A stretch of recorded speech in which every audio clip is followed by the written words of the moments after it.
What's up, guys? lowlifespider and Milligirl15 here. Happy spring! It is April 2017, and we are here to show you the free games that you can get with a PlayStation Plus account. First up is Invisibles: The Lost Kingdom, and it is available on the PlayStation 3. You can play as a mutant kitty cat. Yeah, its name is Tiger Shark, or Ocelotl. There's a couple different cats.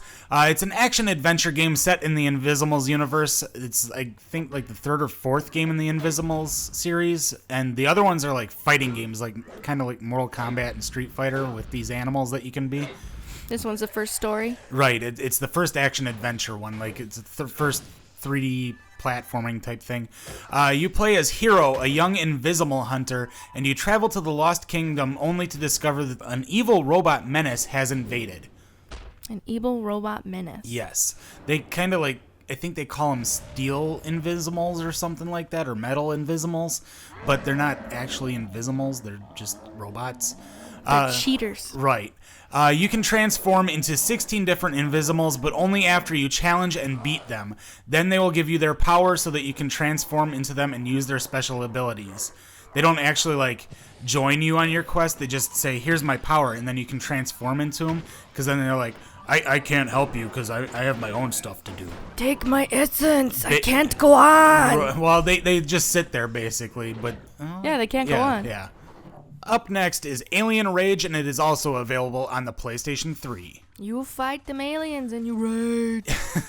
It's a first-person shooter in which humanity has discovered an asteroid filled with precious energy called promethium.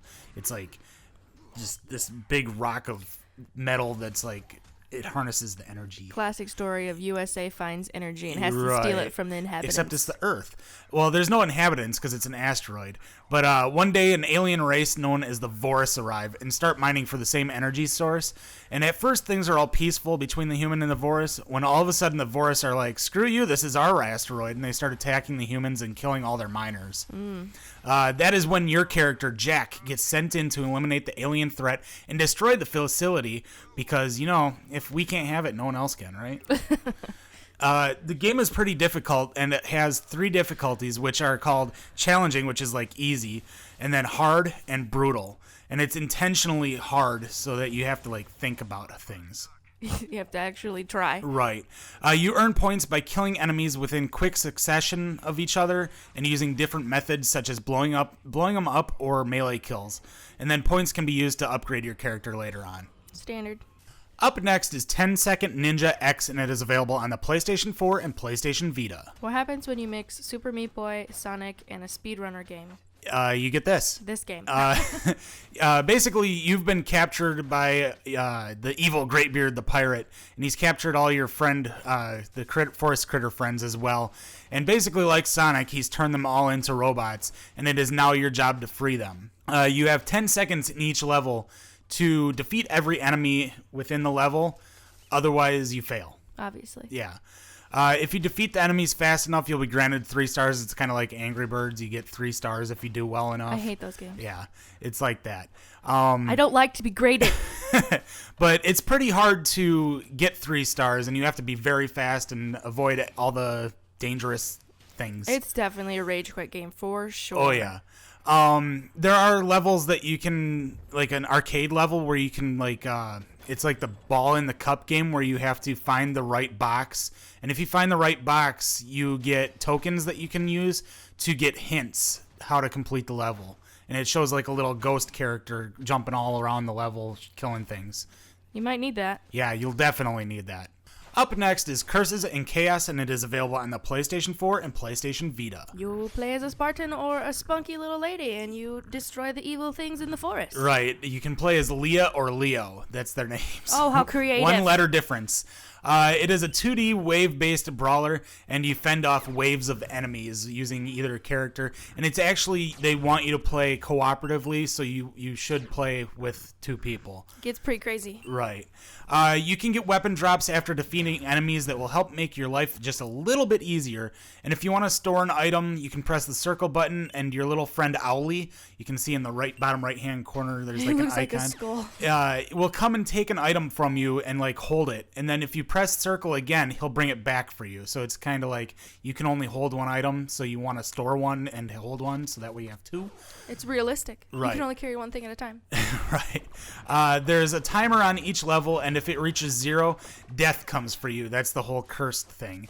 And if he hits you, it's an instant death, and each level you get 3 lives, I think it is.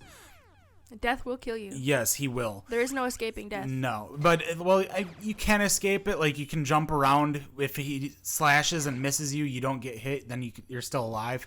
Yeah, but he gonna get you. Right. Eventually, he might get you. You have the ability to craft new items when you're in your caravan by combining 2 of the items that you already own. So if you have like an apple and a piece of meat, you can combine them together and get a potion. And then if you combine like a weapon and a piece of meat, it turns into poop because that doesn't equal anything. Up next is Drawn to Death, and it is available on the PlayStation 4. This is a strictly multiplayer game. Right. It's a 4-player arena combat set within the drawings of a teenager's notebook. It's created by the one and only David Jaffe, one of the creators of Twisted Metal and God of War. You can definitely see Twisted Metal in this. Yeah, you can see like the influence of it, even though it's like a person shooter. Yeah. Instead of cars, vehicular combat. It's still very gruesome. Right. You get 6 different characters to choose from, each with their own unique abilities.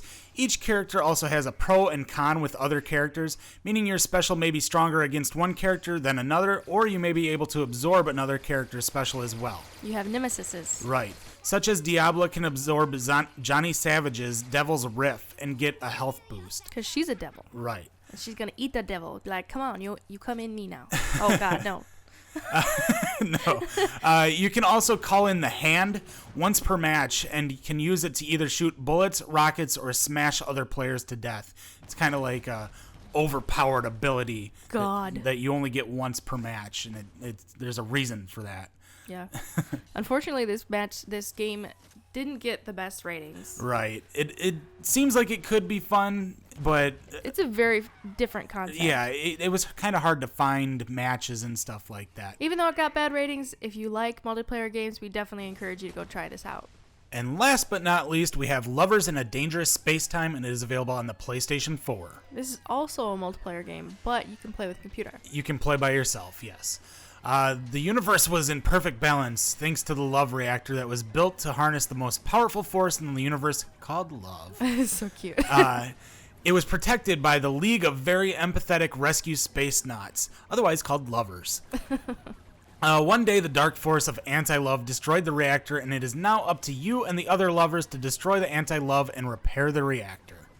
The best part about doing this in multiplayer is each person controls a different pod. Like, as you can see, there's like different squares and different parts around the ship that you control. So it's up to everyone to absolutely work together. Yes, it's definitely teamwork makes the dream work. You can change pods. You're not strictly limited to one pod. So if you only have 2 players, you both can run around the ship. Like if an enemy's on your right-hand side and nobody's over there protecting it, you can run over there and shoot it, or you can move the shield over there as well. Yeah, that it's a really fun game. It is. It's if you have, it's really cute. Yeah, if you have another person, it works a lot better because it's hard to manage your AI partner, which is actually a pet instead of one of the lovers. You could be a raccoon. So I was playing by myself. I picked a raccoon, and you have to push the triangle button and then tell them where to go. And sometimes if you're off just by a sliver, you'll send them to the wrong area, and it's like, nope, I wanted you to go to somewhere else. And it gets a little frustrating. How would you rate your AI multiplayer experience? Oh, it sucked. I definitely should have played with you, but you were gone the first night. Together, you must save all the other lovers who are kidnapped, and I think the first level is a bunch of bunnies you have to save. Oh, which is bun. really cute. Anyways, those are the 6 free games that you can get this month. I enjoyed them quite a bit. I hope you guys did too, if you have a PlayStation Plus account. And as always, we'll see you next month. Bye, everybody. Bye-bye.